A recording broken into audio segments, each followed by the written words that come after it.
God picked Abel, not Cain. That's the root cause of the betrayal that's about to come in the 4th chapter of Genesis. Some might even see it as the first betrayal, the betrayal of God's favoritism. And the guilty party was God. Why? Why did God have regard for Abel's offering, but have no regard for Cain's offering? Both were dutifully offered to God. Both were an offering from the fruit of their labor, Cain from his farming, Abel from his flock. Why would God prefer one over the other? Don't you want to know? We're not alone. This question has plagued interpreters of this story since the very beginning. You heard the author of Hebrews struggle to make some sense out of it. Theories have been advanced. Different translations of the story have slyly added a word or two to add clues and explanations. There must be a reason. It can't simply be God's whim, God's caprice. There has to be an explanation. But the fact of the matter is, no matter how concerned we are with that question, the story here in Genesis simply isn't. It provides no clues, no reasons, no explanations. In fact, it steadfastly and purposely refuses to do so. Instead, it firmly and barefacedly seems to say to us, life isn't fair. Now, what are you going to do with that? Richard was a fellow theater major at the University of Minnesota. He loved and appreciated the theater more than any person I've known. He was an honors student at the university. His papers were carefully researched. They were filled with his wonderful passion for the arts and for theater. He was smarter than me. He was more dedicated than me. He was a harder worker than me. Richard wanted more than anything else to be a great actor. And guess what? He was terrible. He was a dreadful actor. He couldn't walk across the stage without looking awkward and self-conscious. We'd show up at the same auditions, but I would get the part, not Richard. I can remember Richard coming to see me and see one of my latest performances. He came backstage afterwards. Richard did not ask me to go out into the field with him so he could kill me and hide the body. No, he gave me a hug. And he said, "Steve, you were wonderful." Life isn't fair. Now, what are you going to do with that? Richard dealt with that with grace, with love. It happens differently, I suppose, for each of us, this discovery that life isn't fair. For most of us, though, I think the place where we first encounter life's unfairness is with our siblings. It's at home in childhood that we first notice that someone is handsomer or more beautiful, someone is smarter or more talented, someone gets to stay up longer, gets to stay out later, someone is taller, stronger, younger, older, faster, better, and that's why Mom always liked them best. There was a Time magazine article a few years ago, Playing Favorites, in which author Jeffrey Kluger suggested that no matter how even-handed we try to be as parents, we are hardwired to have a favorite, that it's inevitable, and that we would betray that favorite at one point or another. And that natural tendency explains the intense sibling rivalries that persist not just in childhood, but throughout people's lives. What do you think? Is that the base cause of our betrayal, of parents picking favorites? The Bible doesn't care. The Bible doesn't care about the reasons behind this. It just acknowledges it. Life is unfair. How are you going to deal with that? This is how Cain dealt with it. He felt sorry for himself. The third person on the planet, according to this archetypal story. Adam and Eve's firstborn played the victim. "Where is your brother Abel?" God asks Cain. "How should I know?" Cain replies. "Am I my brother's keeper?" This word keeper, or to keep, is an interesting one. When God created the first human beings, God commissioned them to do one thing. And I'm not talking about be fruitful and multiply. God created humans to keep the earth and care for it. In other words, to be stewards of creation. Now in this conversation with Cain, it becomes obvious that God asks us to keep one another and care for each other as well. That's what we're created for. That's what God's primary purpose is for us, to keep. But Cain denies it. "Am I my brother's keeper?" Cain plays the victim and thinks that just because life has dealt with him unfairly, he no longer has to play by the rules. He no longer has any moral obligations.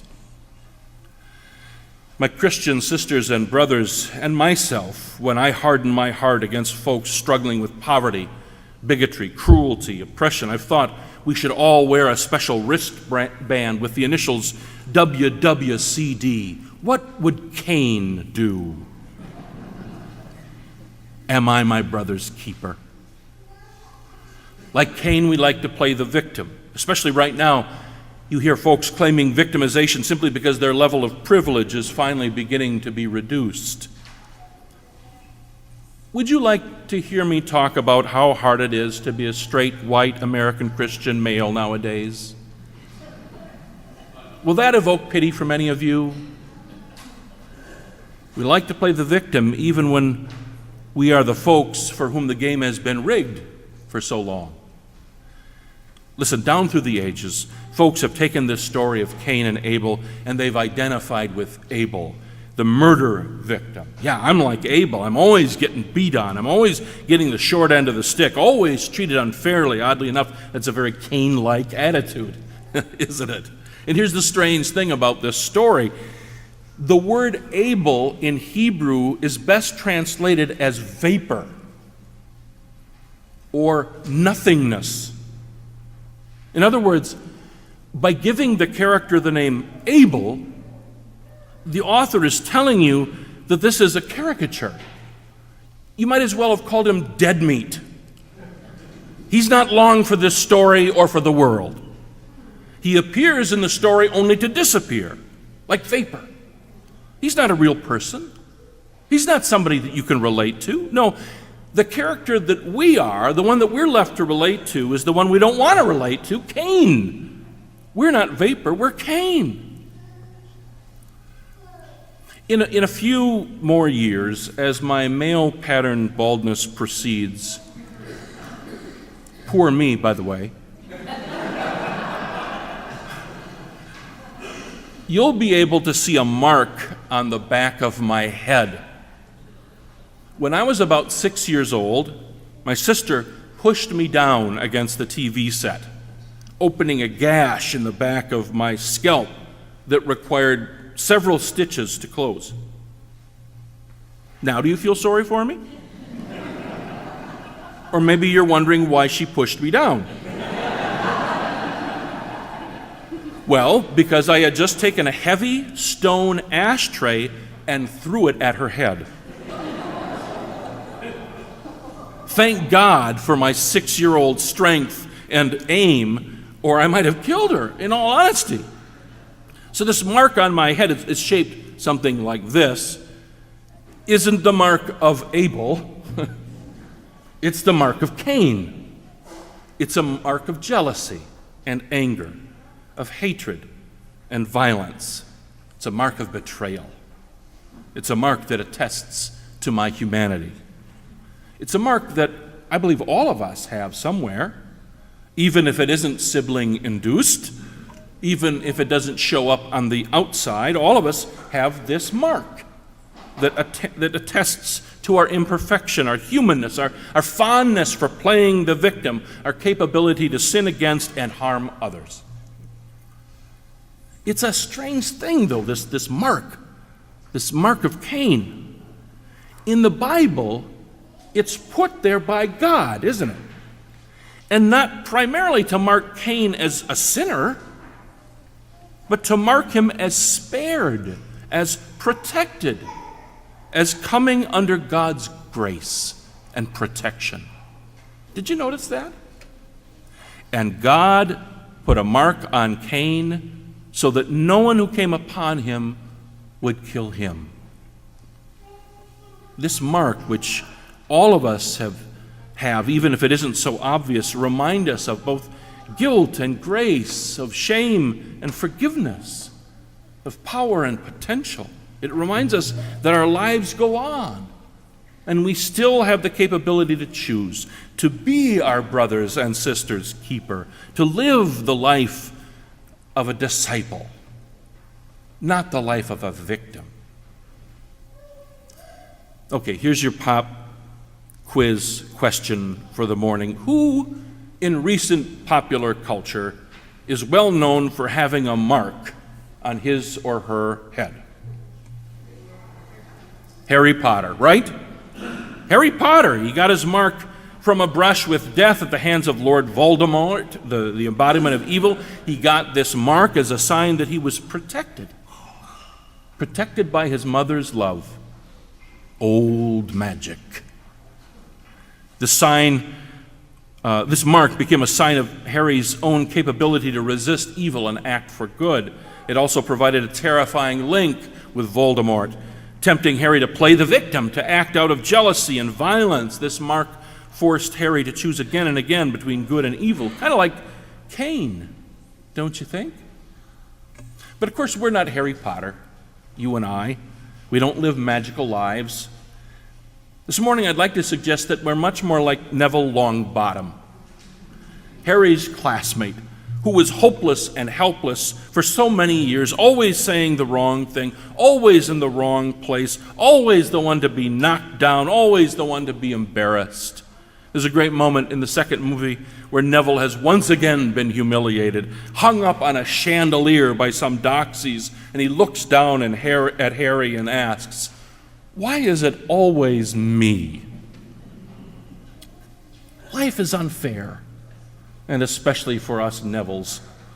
And of course, Neville has suffered in much more serious ways in the book. Like Harry, he wasn't raised by his parents because his parents had been destroyed by others. Neville is deeply confused with rage and sorrow, and yet it's Neville who leads the underground resistance at Hogwarts. It's Neville who receives the sword of Gryffindor when needed. It's Neville who eliminates the last Horcrux, the last evil embodiment of Lord Voldemort. Neville has been marked. Neville has been victimized, but he does not play the victim. He doesn't choose betrayal. Neville chooses another way. We too are marked. We're not Harry. We're Neville. We're not Jesus. We're Mary weeping at the tomb. We're Peter sinking under the water. We're Martha working in the kitchen. We're Thomas having trouble believing our own eyes. We're not Abel. We're Cain, tempted to play the victim, tempted to strike out in jealousy and betrayal, in fury over life's unfairness. We're not heroes. We're disciples. You and me, choosing again the way of Jesus, choosing again the way of mercy, choosing again the way of kindness, of love. Choose wisely. Choose well. You have been marked by God's mercy. May you make your mark in love. Amen.